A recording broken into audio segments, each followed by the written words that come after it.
The show starts in 10, 9, 8, 7, 6, 5, 4, 3, 2, 1, go. What exactly are we talking about? Politics, sports, education. We'll tell you any you want to hear. We talk, you listen. Big's Golf Talk. Well, here you all are, waiting to hear my broadcast. How very nice of you. Big's Golf Talk. America is talking and yakety yak. Blah, blah, blah. It's all about talk. A place for information, advice, golf news, golf reviews, and of course, golf humor. Do you know who this is? Big's Golf Talk. Comes highly recommended. You're gonna feel better if you talk to him. That's the fact, Jack. Now we'll talk. Connect with Big's Golf Talk on social media, Facebook, Twitter, Instagram, all at Big's Golf Talk. Subscribe with us on YouTube and iTunes, Amazon Music, and the Google Play Music Store. We're also available on iHeartRadio, Spotify, and all your Alexa devices.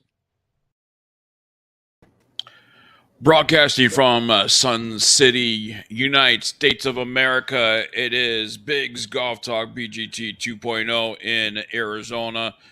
John Quick, Big John Quick, along with Bill Cuevas, the golf father, and Amanda Sensor, the golf diva. Happy Saturday, everybody. Hope everyone had a great start to April. Anybody pull any April Fool's jokes on April 1st at all? I did not. I'm not. I didn't.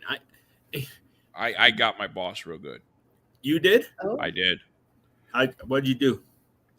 So I called him and I said, I'm tired of the BS and I can't handle this no more. And the job's back to you guys. He's like, no, are you serious? I know you moved and everything else. Is it really that hard?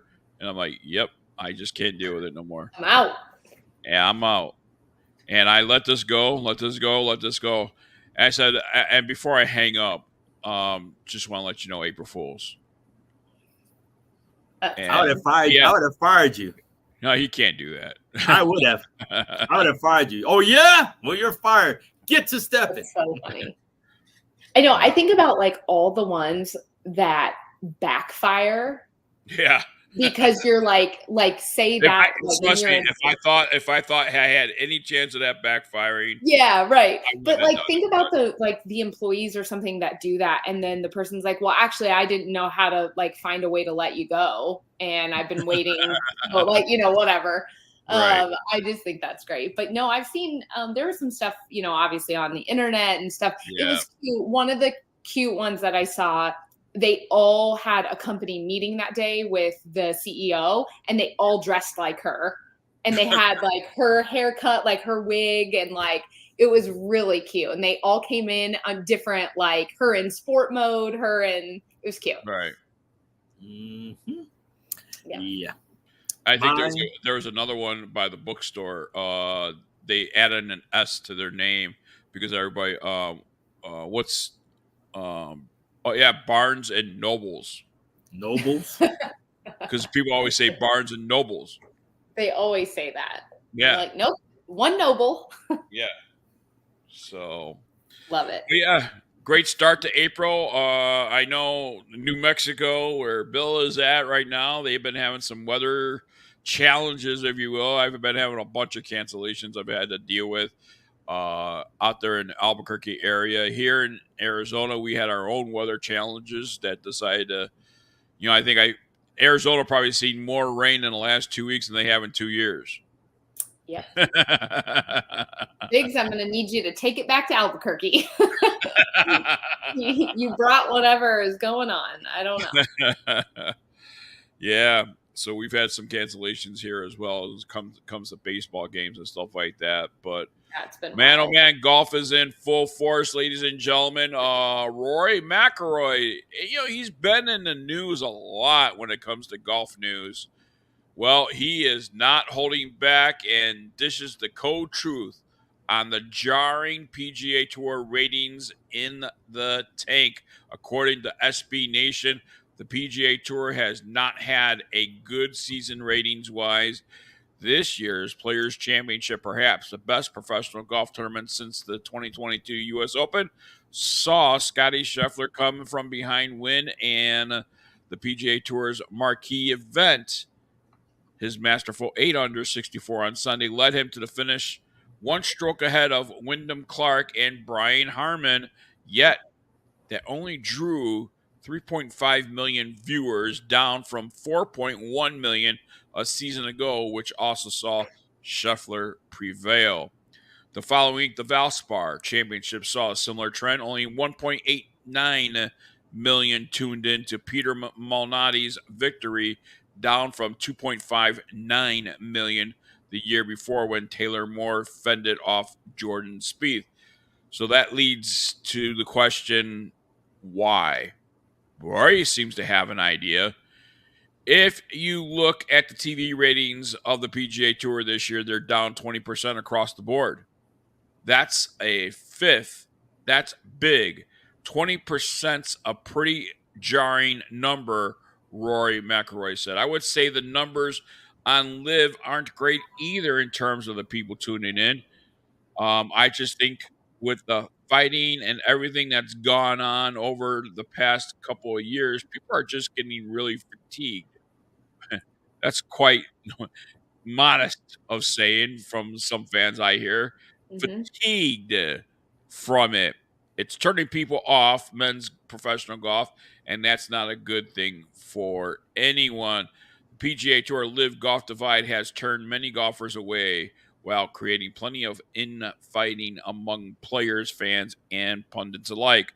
Liv has taken many of the tour's top talent away, most notably John Rahm, the defending Masters champion who jettisoned to the Saudi-backed circuit for more than $400 million in December. As such, McIlroy, among others, has called for a unification, a global tour, if you will. Phil Mickelson recently agreed with this concept as well. Ladies first, Bill, what do you think about? Oh, I'm sorry, Mando. What do you think about this? April Fools. So I agree that I think people are just tired of the pettiness and like they just want to watch golf at this point. But I also think, ratings are 20% down. 50% of the high top capacity players, maybe more, moved over to Live. Right. So you aren't watching the same golf you once were. And I think that makes a major impact when, especially fans that are not true diehards that still watch golf because there's Rory and Tiger and Phil and oh my, you've lost though. That's the 20% that you've lost are the non-diehards, because now they're like, well, I don't know anybody, I don't follow it, I don't care enough to follow it. So I think that's a really big piece of it. And like you said, like even me, like I'm turned off to following it and watching it as much as I once did because I just don't care anymore. I will tell you though, the numbers for Live Golf have gone up as far as viewership has gone. Yeah, they're definitely getting more of the poll. They are getting more. I don't know if it's because those leaving PGA Tour or those that are just genuinely interested in what Live is doing, and there's more of a marketing going on for Live being on telecasted, on TV and stuff like that. Right. And I gotta give CW Sports credit because they are pretty much trying to get a handle on things and do it the right way. I mean, they started off pretty rocky last year, but this year it seems to be better. Not great, not ESPN, not Golf Channel great, but it seems to be getting better as we go on and go on. But you talk about the greatest names, John Rahm, Phil Mickelson, and this gentleman right here, Dustin Johnson, in the news as well. And Dustin says he's talking about facing Rory McIlroy and other favorites at the Masters 2024. Quote, I know how my game stacks up against them. Dustin Johnson's talking a little bit of smack, might have joined the Live Golf Series, but he will soon be playing at the 2024 Masters alongside the likes of Scotty Scheffler, Rory McIlroy, and Wyndham Clark. The Live Golf players have only been able to play alongside the PGA Tour players 4 times every year at the majors. The Masters is the first major of the year, and despite the lack of interaction with the PGA Tour players, Johnson is confident about his play. Johnson said that he has often played against tour players like Rory McIlroy in the past and knows how he performs in comparison to them. Speaking via the Express United Kingdom, Dustin Johnson, quote, says, I've played with all of them for a long time, so I know how my game stacks up against them. Even last year going to Augusta felt normal. I've stayed close with all the guys that play the game, especially all the guys that I've always hung out with. Well, alongside Dustin Johnson, the likes of Brooks Koepka, John Rahm, and Cameron Smith, who are also a part of Live Golf, will be playing at the Masters. And Dustin Johnson is definitely looking forward to playing the 2024 Masters. He's definitely looking forward to going back. All right, Bill, let's kick it off with you. Dustin Johnson seemed to be talking a little smack right there, knowing that what his game is like and feels that he has a chance at the Masters this year. You know what? Everybody in the field has that thought that they're going to win the Masters. Otherwise, they wouldn't really be there. But there's a lot of talk about everything. You know, is he going to win? Probably not, because it's a good field. Is it the best? Possibly. In my brain, you know, I have watched Live, and I still do watch the PGA Tour. And honestly, it's like watching 2 different shows. Mm-hmm. Yeah, it's not the same. Right. You know, it's like you have a different genre. So, and there's room for both. I mean, there really is. You right. know, and even the commentary has gotten better. You know, on the Live. You know, I love David Faraday. He's great. So sometimes I do have the sound on this year, where I didn't have the first year. I didn't have the sound on. Right. So I do listen a little more and stuff like that. And the banter is getting a little bit better, but it's kind of hard. And I'm trying to figure out, okay, if you have a mindset, and we really don't know the mindset of Live golfers, but I know I'm getting a check and I know I'm getting paid. Yep. Yeah, I'm going to perform, but I really don't have to be like as prepared. Top of the top. Exactly. Right? I don't have to go hit 5,000 balls before the tournament to be ready, because I'm going to get paid. Now you're talking about the other guys that might have that little different mindset, that are putting in a lot of work because they want it. They need it. They're hungry. They want that money. So it's 2 different mindsets. I have money. I want to make more money.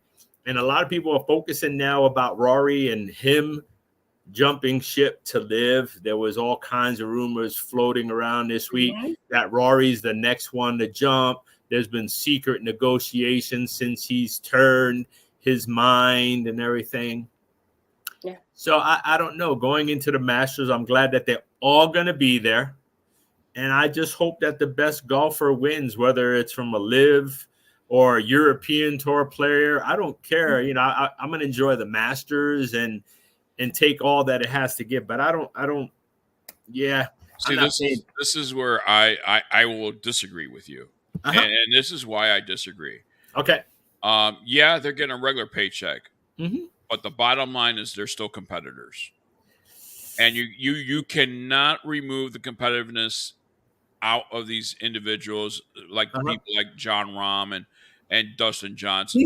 John Rahm, if anybody has a better chance, he's fresh. He just went over. That doesn't matter, because they know they're playing 4 majors out of the year. So they know they can't just lax on their practice routine and all of a sudden ramp up that practice routine when the majors comes around.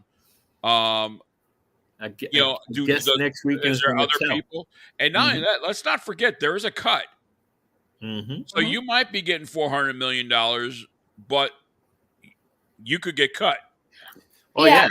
I think like from a mental aspect, I kind of there's both sides because like Bill said, I think their mentality 100%, don't care what you say, like their mentality does shift. It's the whole reason why starving trying to make it tour players out there every single time. It's the exact reason in my career I would never accept like I will take someone to come in and like say, oh, I'll pay for your hotels or something like that. But I was not going to take money or have people take stock out of me because I'm like, that's too much pressure for me if I can't provide an ROI. So I think that aspect for sure has loosened them up. They get to play a little more freely. But I'm also with Biggs, like they're not just going to completely wash away their, like they are competitors. They're still wanting to be out there. And if you are competing in the majors, you can't just 1 week before say, okay, now I'm really going to tune it up. I don't think that ever changes, but I do still think the mentality on the golf course allows them to be a little more aggressive, a little more free with that kind of stuff. Take more shots. It's going to 100%. And you know what? Yep. We all know this. The more free you are on a golf course and the more kind of sometimes the more aggressive you are and like there's no reward without risk. So it doesn't mean it always works out, but I guarantee like when you start getting the ball to the hole, you're going to make more. You're going to make more putts. Like it's something that and that's Liv's whole message, right? We are golf, but louder. In other words, we want our guys to take more risks. We want our guys to take those impossible shots and see if they're going to get that reward and not have to worry about, crap. Where one shot's going to equal $100,000 if you make the wrong shot. $100,000 on that shot. Yeah, so it's definitely a big difference. Yeah. So, all right, we need to. Well, I'll tell you what, these minutes go by quick. Next segment is coming up with Amanda, the Golf Diva Censor. She will be up next with On Par with Amanda, or is it Amanda Uncensored? Find out right after this on the Ignite Golf Network BGT 2.0. We'll be right back right after this.